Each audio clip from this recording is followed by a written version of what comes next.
Welcome to Helsinki Open Waves. You are listening to Ferment Radio, a podcast series on bacterial and social fermentation. Fermentation can incite social action, spark creativity, and bring surprising new tastes to our lives. My name is Aga Pokrywka, and I invite you to join us in a conversation on living interconnectivities. From macro to micro, from societal to cellular, and from global to personal. We have often spoken about purity on Ferment Radio. In this episode, we want to go farther and talk about the culture of shame, hiding processes, language taboos, and the politics of silence. In other words, the key we will talk about is how the female body, the body of anyone who has vagina, is constructed socially.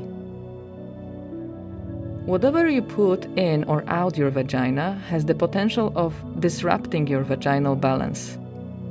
The biggest vaginal microbiome disruptors are personal hygiene products, antibiotics, intercourse, tampons, menstruation, and contraception methods. Every vaginal microbiome is completely unique, and there is no one-size-fits-all. However, research shows us that having less than 90% of Lactobacillus puts you at the risk of vaginal dysbiosis, which loosely translates as too much bacteria. Although most people with a vagina will experience vaginosis at least once in their lifetime, why is a vaginal health still a taboo? Addressing this question is the core work of today's guest on Ferment Radio. Giulia Tomasello is a designer committed to innovating women's healthcare by combining biotechnology and interactive wearables. Hello, I'm Giulia Tomasello. I'm an interaction designer, or a mix also as a biohacker, and I'm Italian, based in Berlin at the moment, and quite nomad. And I'm specialized in the field of biotextiles, electronic textiles, which I apply them in the field of female intimate care. So what I'm really interested in is this knowledge of care and how technology can be a tool to democratize it. You often refer in your work to the concept of a woman body and her relationship to it being mostly influenced by the societal norms. And I wonder, what would be those norms, what would be those assumptions which are harmful regarding female body? Yes, I always like to start actually when I introduce my work with a quote from Simone de Beauvoir in her book, The Second Sex, where she says, "That's me, I'm a woman, I have a body, and my body is a social construction rather than a naturally given datum." And what I translate every time is really these feelings that as a female body in the society, you always have like a kind of a double profile. So the female that actually is constructed by what the society wants to see from you, and at the same time the female that is indeed made to give birth.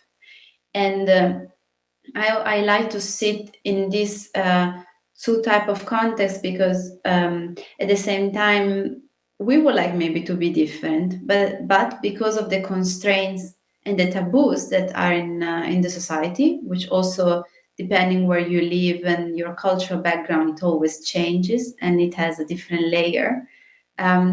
We, of course, don't feel free. And I'm always wondering if like the tools that actually we can develop through technology, through also biohacking, if they can really empower us to let us free and at the same time to let us conscious and change some part of the society. So how in your work, you mentioned biohacking, you also mentioned one of the projects you're working on, how biohacking and this perception of the female body meets together in your work? Everything started quite by chance. So it was during my studies in Central St. Martin's during my master. I became aware of all this world of the biophilia. So actually, the all living organism that surround us and that we are part of, and of course of all also the microorganisms that are part of us, that we don't see them because they're an invisible layer part of our microbiome, but that at the time when I started to be aware of this world, the only studies they were saying that actually the 90% of our microbiome was made of microorganisms, bacteria, and fungi, and only 10% of human cell. So it was quite striking this news. And then I saw that few years later, so I started to work on it from 2014, and let's say already in 2017, studies changing, confirming that actually it's a 50-50. So we have this 50% of microorganism and 50% of human cell. And of course, this studies is coming from the Human Microbiome Project, which at the same time, it's an early study, like it's from the early 2000s that we know that we are made of microorganisms. And as a designer, I was just curious to really understand what is this symbiotic relationship that we constantly have. And then since I'm interested in working with wearables, with second layers, I really wanted to understand, okay, what is really even the relationship between microorganism and our body. And then going into the body, like this really notion of what is a woman in a society always made me think a lot. So of course I come maybe also from a political point of view, which is never really too, how to say, like I never show it too much as the first thing. But of course the conversation I create usually around my pieces are quite political. And biohacking became the tool to empower female. So what I started to do in 2015 was to grow bacteria at home. So I started with cellulose, with kombucha, and then I started to grow bacteria, especially Lactobacillus, which are the same bacteria that you can find in yogurt, for example, that are part of the probiotics, but also the majority of bacteria that you can find in the vaginal flora. And that was really interesting for me because, of course, it opened up another world of knowing that women already in the past, they were using yogurt to treat their vaginal infection. They were just putting yogurt in the underwear. And so this knowledge of being made of bacteria, it was always there, but never really proven or of course, written on a scientific paper to really justify it and say, yes, like every time we take care of ourselves, maybe antibiotics are not always doing the right work because they are just swiping everything rather than supporting what we are made of. And also biohacking itself as a technique allow me to really appropriate skills that are not part of my studies and my expertise. So being a scientist and a biologist, and at the same time being a scientist and a biologist at home. So I learned how to grow bacteria in a sterile environment, which it could be my kitchen, which of course it was not sterile, but growing bacteria on near the fire in the hub, in the kitchen, in the stove, it was actually kind of clean enough to then grow some specimen. The Lactobacillus I was growing sometimes were part of my bodies, so from the vagina, or other times were powder bacteria, so crystallized the bacteria in powder that were from some pill I was buying in the pharmacy, which at the same time are probiotics that we as women we are taking when we have some vaginal infection. So everything was just connecting in a loop, and I found it super like I found it very close to me. So I was growing those bacteria in my room, which is not something I'm suggesting, of course, but at the time as a student, it was really my way to understand this experiments, but also understand really the symbiosis. And I was growing them with some textile as well to see how bacteria could merge with textile or not. What is your observation actually about growing the bacteria on a textile? That sounds quite interesting. Yeah, I mean, I failed many times, or I don't know if to call it failure, because in a way, of course, because I was not growing in a sterile environment, most of the time the bacteria were overgrowing in a fungi and just creating like a beautiful at the same time fungi pattern, but kind of course, not pleasant color to really recognize it as a proper bacteria. And but what it was interesting is that it was quite beautiful. Like you could really see that it will just make sense. Like it will just be normal maybe one day to wear, of course, biotextiles or textiles made of bacteria. And then this translation helped me to understand, okay, what if we would wear bacteria also in our garment to replace constantly a flora that during our everyday daily routine, we sometimes lose them because we had the society taught us that we should wash our hands every day before eating, that we should bleach every corner of the place where we walk or where we eat because it's dirty. And of course, the dirtiness is like towards the bacteria, but at the same time, this concept of dirty, especially from the 50s, is coming because of like the dirty and the race, the black and the white. Like, so it really has a strong connotation, which then like just made us really unaware that we are made of bacteria. So what I like to sometimes also remember when I explain about the microbiome is that, like in English and also in Italian, sometimes you say, I feel that I have to do this because I feel it from my gut. Like, is the gut telling me that I should do something? So it's not my brain, but it's my gut. And actually, it's real because the gut has the majority of and the diversity of bacteria that is part of us, and it actually makes us unique and different from others.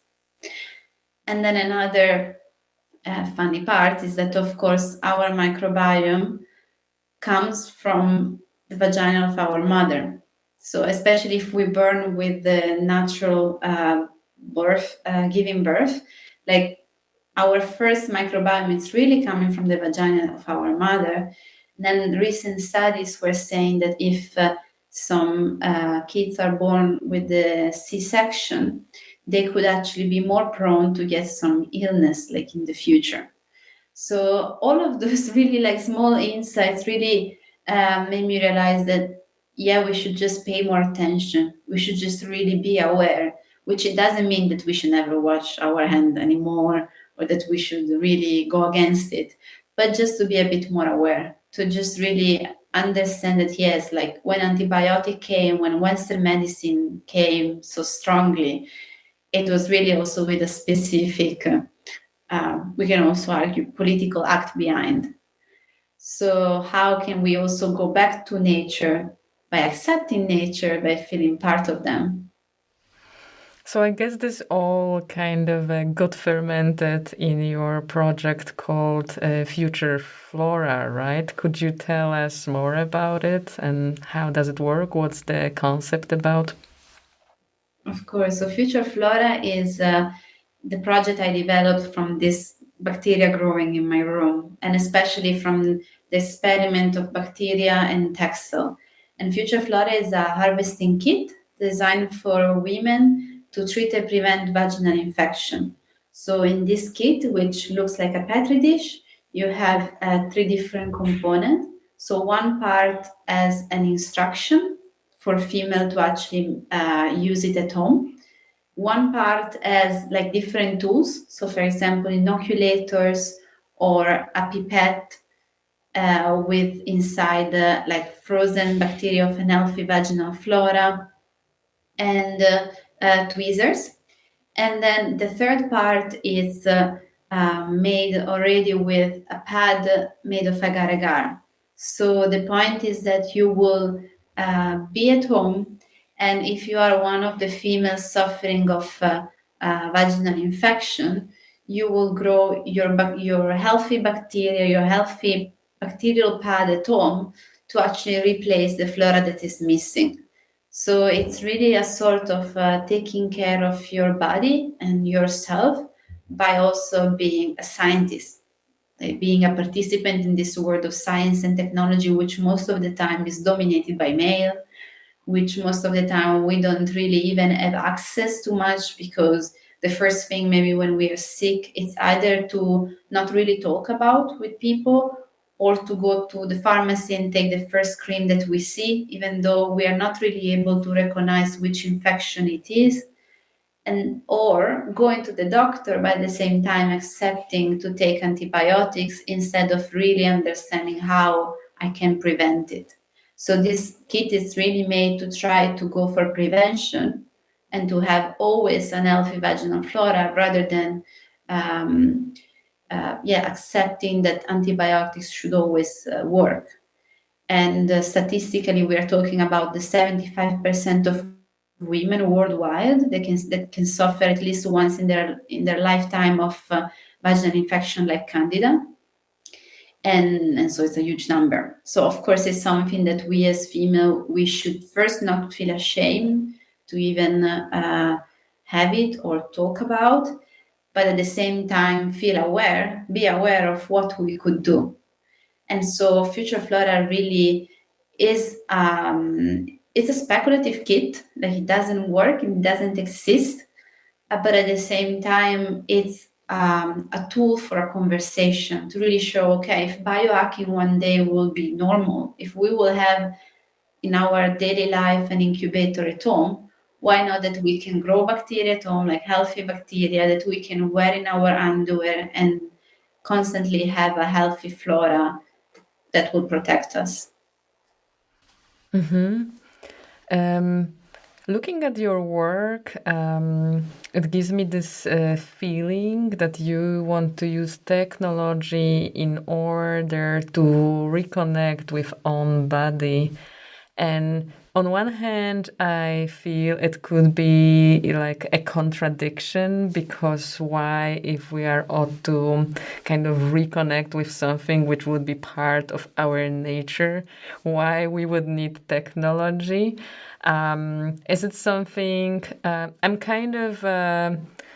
it's a more of a spark for the conversation rather than questioning it, because personally I like this contradiction, but I just wanted to hear if you have some reflections on that point.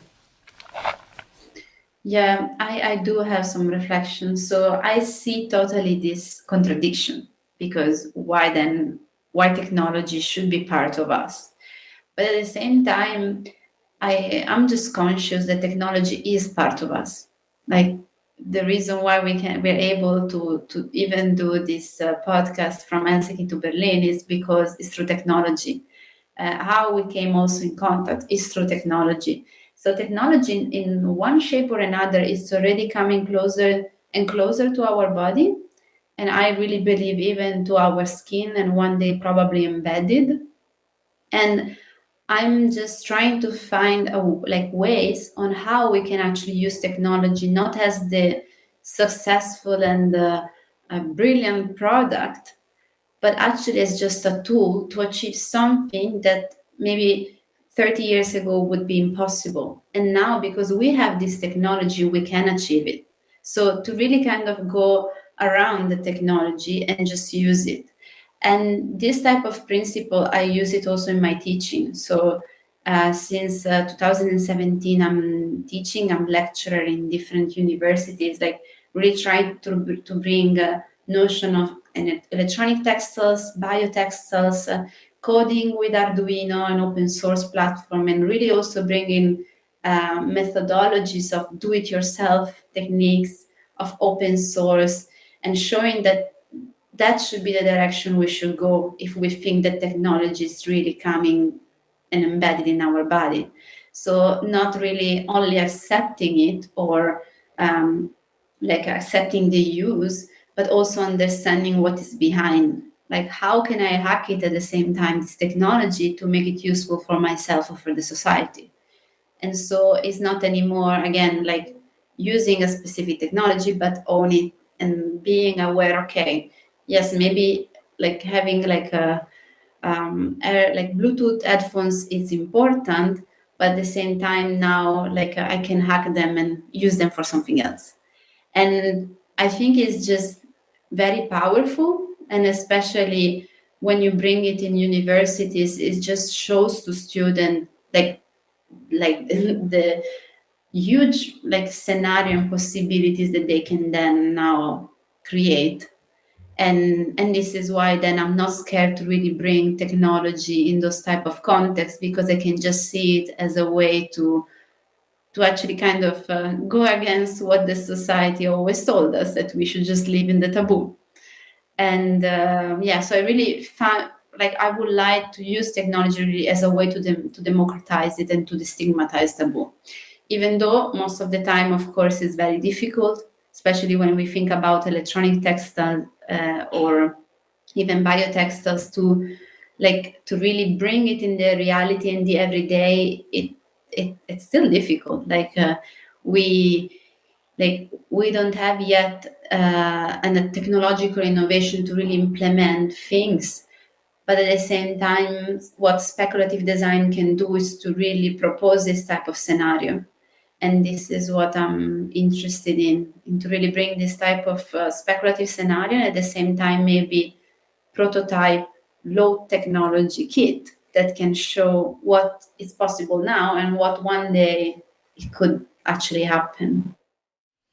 It seems also that it breaks maybe two taboos at the same time, because we were talking about the taboos around female health, but also it's kind of a taboo that in tech there is still majority of men, and female are still kind of, well, for sure, like the situation is changing all the time, but I think it's still kind of an issue. So it's great that it's kind of pushing on in those two kind of fragile points still. But we were talking about like low tech and future flora, but also I know that you work together with other people on projects which a little bit more complex tech embedded in there. If you could just tell our listeners more about it, since I found it also very exciting. Of course. So Future Flora, it's a project I developed for my master thesis in material futures in Central St. Martin's in 2016. And at the time, already talking about those topics about social female taboos and how technology can probably break them, it was quite striking. It was quite new. But then, like in 2017, already with the movement of the hashtag #MeToo, everything became a bit more normal. Like there was a new wave of feminism, which I think we are still on it, especially talking like from an inclusive gender or gender fluid society, that really allow this type of conversation like Future Flora to have space. So what happened is that after 2 years of my thesis, meanwhile, I developed a documentary which actually showed how women would use it or not, and what do they know actually of microbiome. Like, would they wear bacteria in the underwear? Probably the first answer is no. But then by just getting the knowledge, you will accept it in a different way. And in 2018, beside being awarded with Future Flora, with the Starts Prize from Ars Electronica, which is a prize as an honor in technology and science for the arts. So by really already shifting a student project to something that, yes, is something we should talk about. At the same time, I was already in contact with a scientist called Tommaso Busolo, which now is my co-founder and colleague. And together we developed a project called ALMA. So ALMA is was at the beginning kind of the big sister of Future Flora, and now it became a bigger system. So in 2018, what we did, we developed a sensor which is able to monitor the pH of vaginal fluids. And the point was really trying to bring a sort of Future Flora concept for like the near future. Because if really Future Flora talks in a future of 15 years or even more, like what if actually wearable technology can be a closer future? And Tommaso is a material science specialized in electronic textiles, really from the fiber point of view. And so our energies really met in between, and we felt that pushing it again in the female intimate care was the right direction. And this sensor we developed at the beginning with a really small fund, actually an open source fund in Cambridge, and it already resonated a lot of attention. So yes, maybe it could be possible one day to have a sensor that you wear in the underwear and that just silently tells you, hey, maybe if you have some symptoms, it's because also your pH is changing and a vaginal infection is coming. Because the pH is really the best indicator for us to understand if bacterial vaginosis, for example, is in place. And it's just a simple notion is that probably the majority of us doesn't know. And why we don't know? Just because nobody told us. So then this project grew a lot. So now in 2021, we are 4 co-founders. So it's me and Tommaso. And then we have Rio Mizuta, which is an engineer in nanoscience and in Cambridge, and also Isabel Farina, which is a medical anthropologist.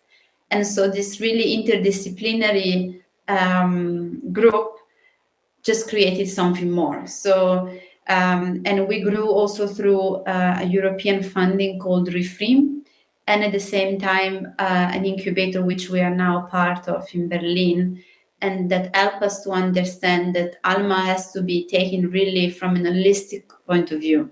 So now we are not developing only the underwear, but we are developing like also the community, we are really like combining design, technology, and anthropology to co-create tools to create a change in female intimate care. So to really like shift a culture that is always considered a culture of silence and taboos into something that it should be really important and just normal also, to normalize it. And so the participatory methods and those workshops we run around the world was to, of course, create knowledge about it and to at the same time co-design the sensor with users. And now we moved into another type of workshop where we are co-creating together a community platform. And an interesting part, of course, now from Future Flora to Alma to see is that, for example, the workshop that we were doing like from Brazil to Asia and that we called Alma Meets Flora, of course, it looks like 2 girls meeting up, but at the same time it was the Alma sensor meeting the vaginal flora.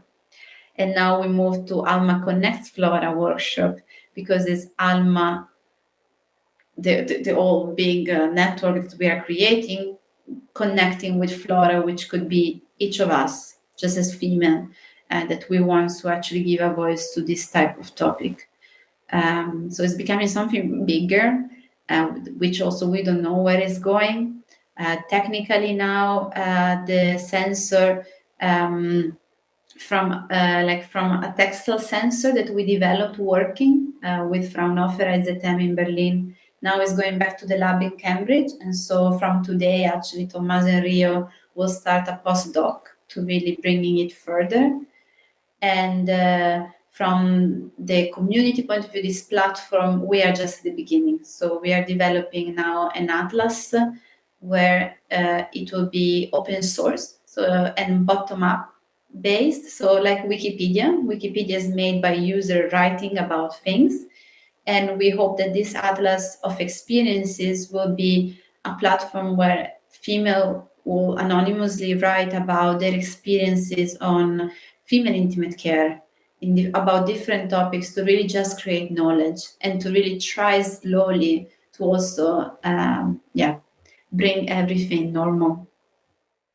I like that in your work, like everything is kind of interconnected, like one sprouts from another, and it's kind of a network of various connections also between your activities.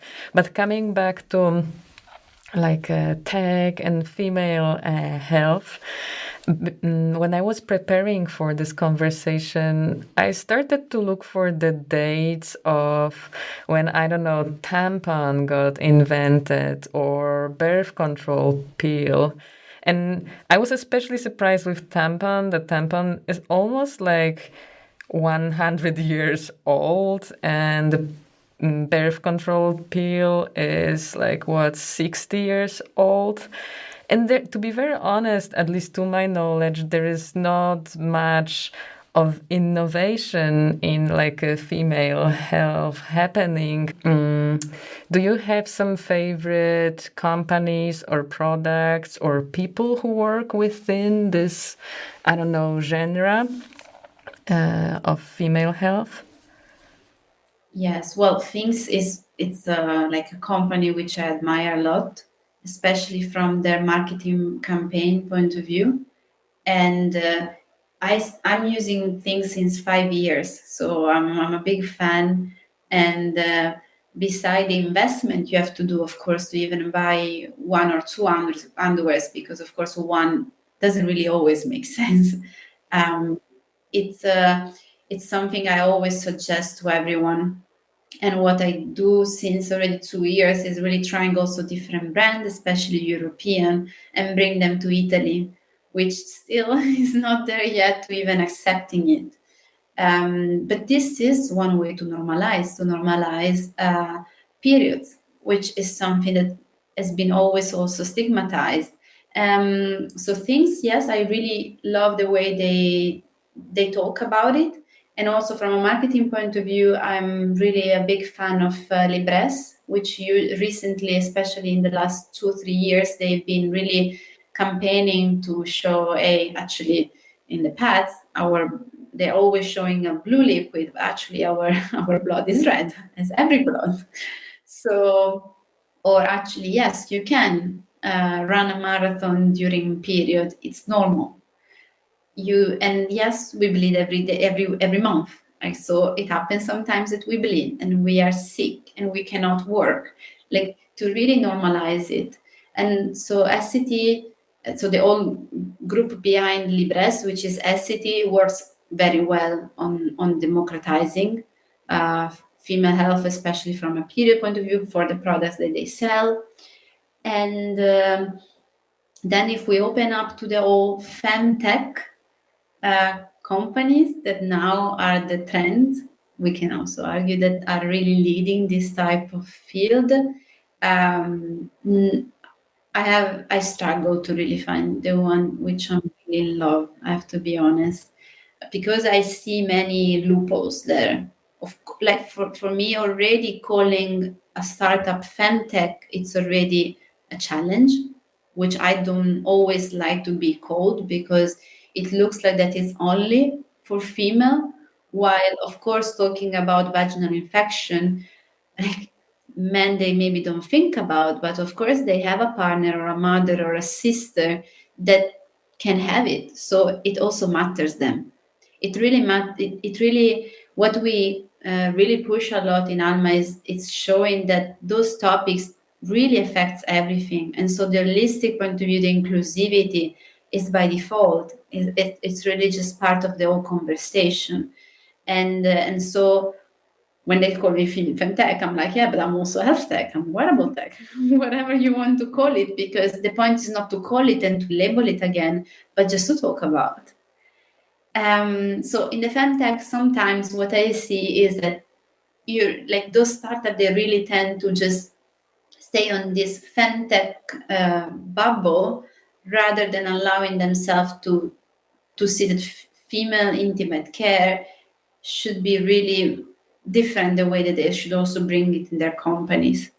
But I really like the philosophy of Clue, and the founder of Clue, Ida, like the way that she also really talks about privacy and data in about female intimate care. It's very important. So I really admire all her work that she's been doing, especially like on data. Yeah, it's an amazing app for tracking period basically and the whole the cycle. Yeah, I Yes. also use it. I as a user I recommend. Yeah, and Clue recently got in US like the recognition to even certify which could be really the day of ovulation. So not only anymore like the window as the majority of the fertility app they do, but really also giving the day. And what they have also very important, it's a huge blog which they call the encyclopedia, which just give a lot of knowledge behind. So why we're talking about menstrual health? Because this is what we should read about and we should know. So every time just showing where we are coming from. Yes. Yeah, and what about your like biggest inspiration? I'm talking here mostly about books, films, or maybe some figures who influence your work and how you think about your work the most. Okay, so I have maybe few inspirations. So from a bio design point of view, I've been always fascinated by the work of Sonja Baumel.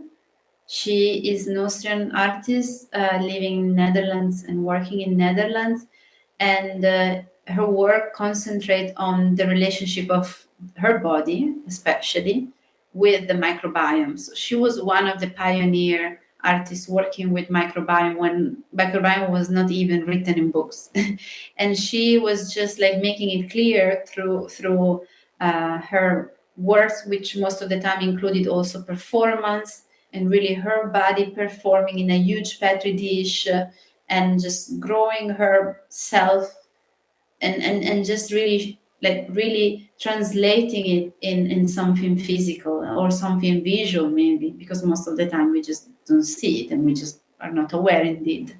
And so she's one of my biggest inspiration, and I had the occasion to have a talk with her a few years ago at the MAC, the Museum of Art Contemporary in Vienna, because we are both exhibiting there. And it was really clear that really all my references were really coming from her also work. So it was an honor to just be with her.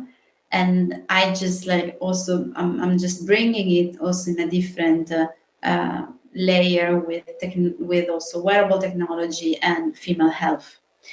And then another big inspiration, which I'm constantly like reading about, are the women's in Boston, or all the female that in the 70s and from the 60s to the 70s, they were just like meeting in collectives and talk about self-help and self-conscious. So really developing those methods to just again democratize taboos, make it normal to look at your vulva and discover your cervix, and really just make it also in between, like in group, so with other women, which is the of course magic behind. And yes, so that specific moment or movement which happened in their times is something that's fascinated me a lot, and which is really is something that we are constantly taking from them. So we are really coming with their philosophy in what we are doing now with them. Mm-hmm. It seems that since you graduated your studies and your the first project we've been talking here about, you went through like a very long journey, and I'm sure lots of learning and discoveries were made on the way. But I wanted to ask you what would be that? What is something new you haven't pay attention to, or maybe you didn't know before starting to work in that big territory of like female health and tech and biotech and so on? Mainly working on female health is that well, I come from Italy, and even though I left Italy years ago, of course, I grew up in a more conservative and very Christian society and family, which didn't really close me up, but at the same time, of course, was just directing me in specific direction. So many things were just hidden or just not known for me. And just by going out and really traveling for me and meeting people, that was the way for me to really like reveal many like petals of a flower that I just didn't know they were there. And at the same time showing like having the like seeing that many female actually wants to really make a difference. And so probably what for me was always a frustration, and I was not even able with words to explicit and say, yes, I believe that actually society is patriarchal. At the time, I was just able through projects to show it. And what happened also in this arch of time, like from really future flora until now, is that I'm totally conscious of why I'm doing a specific job, why I'm doing it through design, which that is my way, but where I'm coming from. And I know really like what are the points that really I'm struggling with, and what I now want to discover even more. It's how different societies in different parts of the world are trying already to do it.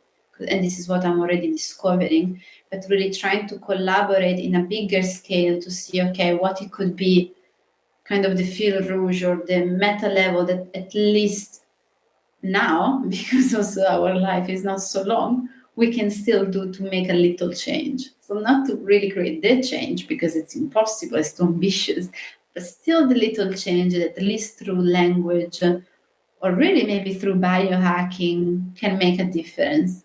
And that is something I'm just fascinated, and it's really kind of is the fire that leads me to work every day in what I do and in teaching, because in teaching I really bring a lot of this. I push students to really think towards a social impact, because for me it's really the way that it will make sense to use design. When you said about making change also in the language, I'm also thinking throughout our conversation that what do we actually mean while saying female health, right? Because vaginas are not just a female thing. There are various kind of I don't know, like notions of who considers themselves a female and who has vagina. This is not so clear. And I think that also you were mentioning those companies, Femtech. I think they work quite a lot through those polarities, at least those which I've been seeing. And I was even thinking, should we develop together a different wording for that? Because I also find it like problematic, or it's not enough inclusive. But it's also a process.